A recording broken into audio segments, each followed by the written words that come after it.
शाम को उसका इम्पैक्ट आएगा, और जो आप आज करोगे उसका इम्पैक्ट कल आएगा। और एक चीज आपने भी पढ़ी, मैंने भी पढ़ी, कि कोई भी चेंज तरक्की में आती है तो उसमें सबसे ज्यादा रोल किसका होता है? यूथ का होता है। तो आप लोग ये मत सोचें कि फ्यूचर में आपका रोल होना है, आपका रोल आज से। अपने से छोटों को आप जो देंगे वही वो फॉलो करेंगे। मैं अक्सर कहता हूं कि children don't follow advices, they follow actions. वो एडवाइसेस को नहीं मानते, आप बच्चों को जितना मर्जी कह दें। अगर आप सुबह सोए हुए और बच्चे को कह रहे हैं कि बेटा नमाज पढ़ के आओ, कभी नहीं जाएगा। अगर चला भी जाएगा तो वो आपको दिखाने के लिए करेगा। दूसरा तरीका क्या है कि जब आप खुद पढ़ोगे तो खुद आपके पीछे चल के आएगा और दिल से करेगा। ये फर्क होता है। तो सबसे पहला पॉइंट जो हमने इसमें किया, you are not the future. आप ये समझो कि आज से ही आपका रोल है।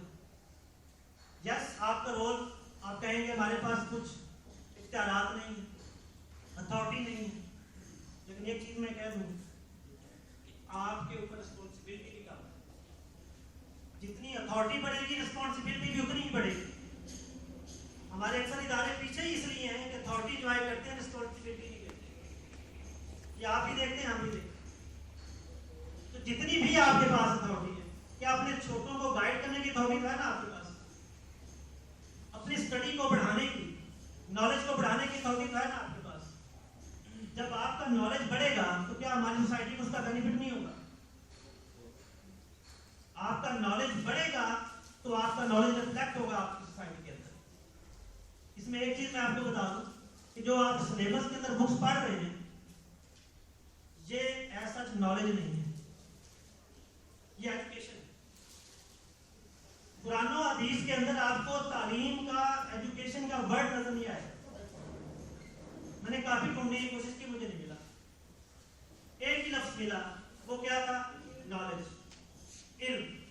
तो हमें देखना पड़ेगा कि इल्म क्या है। इसकी मैं मिसाल देता हूं समझाने के लिए, एक छोटी सी। एजुकेशन ये है कि सफाई किसकी मान है। सारों को पता है, तो थोड़े पढ़े हुए हैं, ज्यादा पढ़े हुए, ये तो हम सब ने पढ़ा हुआ ना, सफाई किसकी मान है। लेकिन अगर इतना पढ़े हुए हैं हम, तो हमें हर जगह पे गंदगी के ढेर क्यों नजर आते हैं? मैं एक कॉलेज में सेशन के लिए गया, तो वॉशरूम में गया तो वहां मुझे वो शायरी मिली कि मैं हाँ कि आप ये पढ़े सफाई किसकी मान। जगह जगह पे हमारे गंदगी के ढेर हैं शहर के अंदर। जब आपके कैरेक्टर में, एटीट्यूड में ये रिफ्लेक्ट हो जाए कि आप सफाई रखना शुरू कर दें, ये नॉलेज। एजुकेशन एक दरवाजा है इंफॉर्मेशन का। इंफॉर्मेशन को आप किस तरह से अपने अंदर लेके आते हैं, किस तरह से इंप्लीमेंट करते हैं, ये नॉलेज।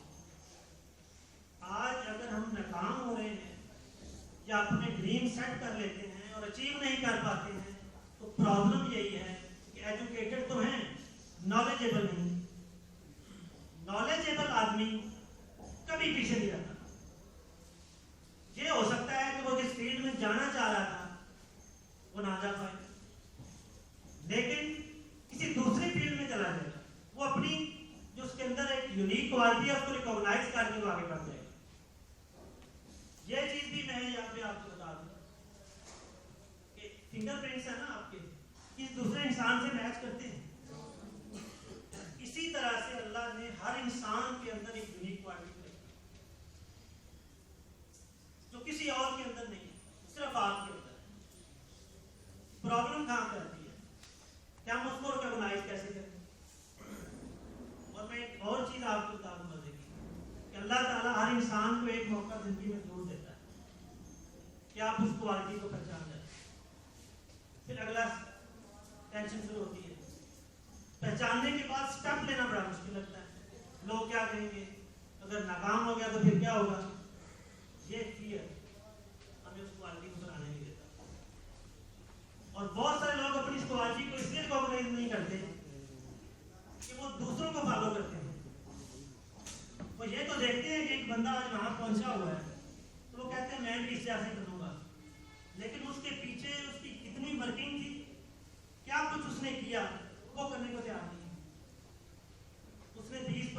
साल जो वहां लगाए हैं, हम चाह रहे हैं कि वो भी ना दे, हम वहां पे पहुंचे। ये भी हो सकता है कि वो क्वालिटी आपके पास उससे भी अच्छी हो। अब कभी करके तो देखिए। इसकी मिसाल मैं देता हूँ, नूरजहां का नाम तो सुना है,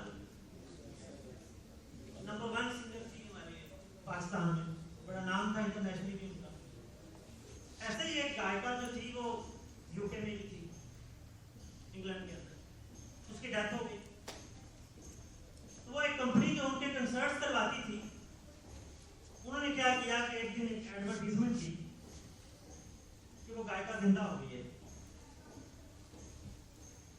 इनविटेशन लोगों को दिए, टिकट्स दिए कि हम कंसर्ट करवा रहे हैं उनका। मकसद क्या था, उन्होंने एक और गायिका को ढूंढा जो उसकी कॉपी कर दी। जस्ट लाइक अगर कोई खातून जो सिंगर हो वो नूरजहां की कॉपी करना शुरू कर दे, बेसिकली उन्होंने यही किया। उन्होंने वो जो गायिका ढूंढी थी वो उसकी कॉपी बड़ी कमाल की करती, उसी बेस के ऊपर इनविटेशन बांट दिए, टिकट्स दे दिए, कंसर्ट का टाइम रख दिया। जब कंसर्ट्स का टाइम आया तो वो जो गायिका थी वो ड्रिंकिंग उसने ज्यादा कर ली, क्योंकि वहां पे जो चलता है कल्चर, वो अपने होश में नहीं रही। अब उनके पास दो ऑप्शन थी, या तो कंसर्ट कैंसिल कर दिया जाए या इस सिचुएशन में उसको आगे कर दिया जाए। उनकी मीटिंग हुई कि अगर हम ये कंसर्ट कैंसिल करेंगे तो लोग हमें नहीं छोड़ेंगे, हमने टिकट सेल आउट किए हैं, लोगों को बुलाया है, तो ये पूरी की पूरी रिस्पॉन्सिबिलिटी हमारे पे आ जाएगी। अगर हम इसी सिचुएशन में इसको उठा के माइक के आगे कर देते हैं तो हम ये कहने के लायक होंगे कि हमने कोशिश की लेकिन इसने ये हरकत की जिसकी वजह से ये अपनी असल हालत में नहीं है और ये नहीं गा पाई, इसके ऊपर हमारी रिस्पॉन्सिबिलिटी कम होगी। फिर ये डिसाइड किया, उसको वो लेके आगे माइक के ऊपर। अब जब उसने गाया तो लोग पिछली गायिका को भूल गए, वो लोग खुद हैरान रह गए। वजह क्या थी, उसको कॉपी करना याद नहीं रहा, उसके अंदर जो अपनी क्वालिटी थी गाने की, आज वो उससे गा रही। इसका मतलब अब ये बात समझे कि अगर अपनी क्वालिटी पहचाननी है तो ऐसी हरकत करने की जरूरत है। अपनी क्वालिटी को पहचानने के लिए डिफिकल्टीज और चैलेंज बड़े जरूरी हैं। आप एक चीज याद रखें कि डिफिकल्टीज और चैलेंज, हम इनसे भागते हैं ना, मुश्किलात से भागते हैं ना, लेकिन ये बुरी चीज नहीं। अगर बुरे होते तो अल्लाह ताला अपने नबियों को नहीं देता। अल्लाह के नबी ऐसा है जिसको मुश्किलात में नहीं डाला, और उनका लेवल भी मुश्किलात का हम सोच नहीं सकते। तो जितनी ज्यादा मुश्किलात में जाएंगे उतनी आपकी मेंटल क्रिएटिविटी एक्टिव होगी, उतना आप अपनी उस क्वालिटी के करीब होते चले जाएंगे। तो जो लोग भी मुश्किलात से दूर भागते हैं वही मायूस भी होते हैं, वही अपनी क्वालिटी को रिकॉग्नाइज भी नहीं करते हैं, वही पीछे रहते हैं। अच्छा, लिखा difference between human being and animals, बता सकते हैं जी? नॉलेज, और कोई ठीक कह रही है?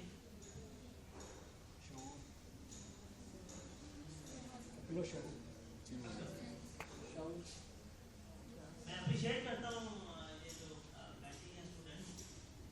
नॉर्मली मैं भी और पहले आप भी ये पढ़ते रहे थे, अल्लाह ने इंसान को अकल दी, जानवर को। ये फर्क है इंसान और जानवर। लेकिन ये आधा जवाब, पूरा जवाब क्या है? अकल भी दी और इल्म, नॉलेज एंड विजडम, ये दोनों चीजें हैं। अगर किसी एक को भी छोड़ देंगे हम कभी कामयाब नहीं होंगे। अल्लाह ताला कुरान मजीद में इन दोनों चीजों पे फोकस कर रहे हैं। अकल वालों के लिए निशानियां हैं और तुम लोग गौर क्यों नहीं करते? गौर का तल्लुक नॉलेज से। अगर आप ये दोनों लाजमी मलजूम हैं, अगर आपको विजडम बढ़ाना है तो नॉलेज चाहिए, और नॉलेज बढ़ाना है विजडम से। ये दोनों इंटरलिंक। जब भी किसी एक को छोड़ेंगे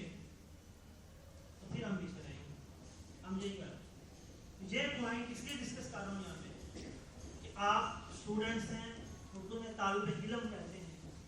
इल्म की इम्पोर्टेंस को हम समझें, सिर्फ कह देने से नहीं। जैसे हमने उस स्पाई वाली मिसाल दी थी कि स्पाई निस्फ ईमान है, हम सबको पता है, लेकिन एजुकेटेड लोग चीज़ खाते हैं, रैपर रोड के ऊपर फेंकते हैं। ठीक है, एफएम के ऊपर एक प्रोग्राम कर रहा था मैं, तो एक छोटी बच्ची की कॉल आई। उसने कहा कि जी रोड पे हम देखते हैं कि बड़े एजुकेटेड बड़ी बड़ी गाड़ी में एक बंदा बैठा है और कुछ चीज़ खा के तो वो छिलके बाहर फेंक रहा है, ऐसा क्यों है? तो मेरा जवाब यही था कि एजुकेटेड दूसरा नॉलेजेबल नहीं। इसलिए इस एजुकेशन को ट्रांसफॉर्म कीजिए आप नॉलेज के अंदर। एजुकेशन प्रूव करने के लिए आपको डिग्री दिखाने की जरूरत है। जब आप कहीं जॉब के लिए अप्लाई करते हैं तो क्यों डिग्री दिखानी पड़ती है? ये बताने के लिए कि मेरी ये क्वालिफिकेशन। लेकिन जब आप इंटरव्यू में जाते हो तो वो डिग्री को नहीं देखते, आपकी पर्सनैलिटी को देखते। और नॉलेज आपका खुद बताएगा कि आप किस क्वालिफिकेशन के होंगे। बस यही कर।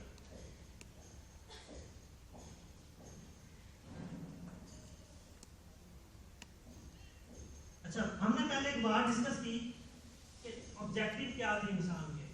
वो हमने किए कि हुकुकुल्लाह और हुकुकुल इबाद।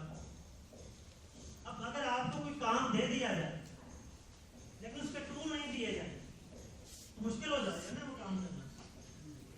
तो अल्लाह ने भी ऐसे नहीं किया कि सिर्फ टूल ऑब्जेक्टिव दे दिए और टूल नहीं दिए। टूल्स दिए। वो टूल्स क्या हैं? अभी हमने डिस्कस किया, विजडम और नॉलेज। ठीक है, तो हमने पहले डिस्कस कर लिया कि विजडम और नॉलेज दोनों को ही हम यूज करेंगे। अब मुझे बताएं कि इंसान को टेंशन या परेशानी कब होती है? जब उसके सामने कोई प्रॉब्लम आती है, उसके पास उसका सलूशन नहीं होता, तभी होती है ना। अगर प्रॉब्लम का सलूशन हो तो क्या वो टेंशन में होगा? वो तो हैप्पी होगा। तो वो सलूशन किस चीज से आएगा? नॉलेज एंड विजडम से। अगर उसका नॉलेज और विजडम इस लेवल का हुआ कि वो उस प्रॉब्लम को रिजॉल्व कर सकेगा तो वो टेंशन में नहीं आएगा। तो हमें सबसे जो बड़ी चीज काम करने की जरूरत है, इन्हीं टूल्स के ऊपर वर्क करने की जरूरत है। पैसा टूल नहीं है, आज हम उसी को समझ रहे हैं, इसको भी आगे हम समझेंगे।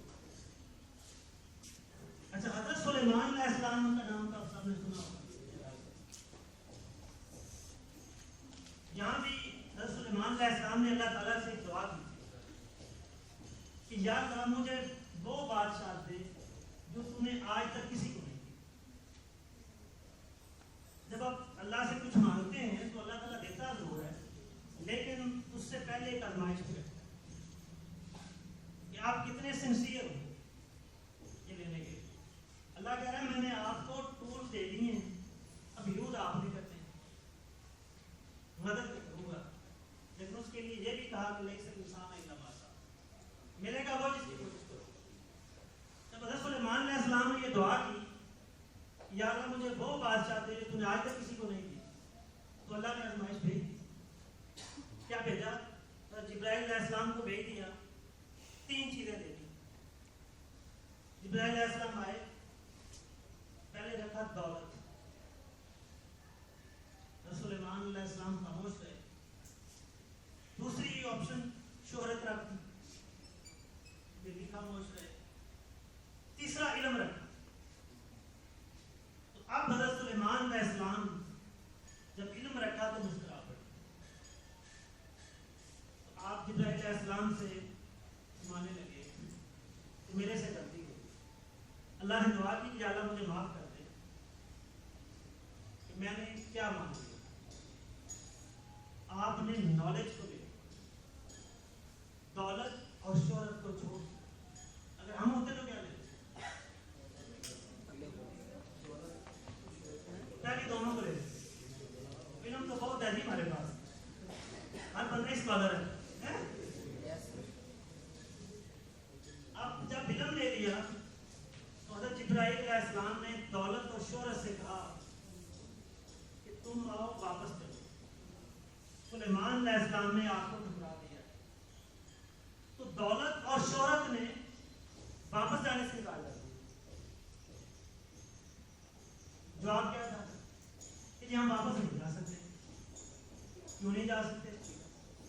दोनों का जवाब ये था कि जब अल्लाह ताला ने हमें बनाया था तो ये हुक्म दिया था कि जहां जहां इल्म जाए, जहां जहां नॉलेज जाए, उनके पीछे चले जाना। ठीक है, तो नॉलेज लिया तो अल्लाह ने वो बादशाह दे दी जिसकी दुआ की।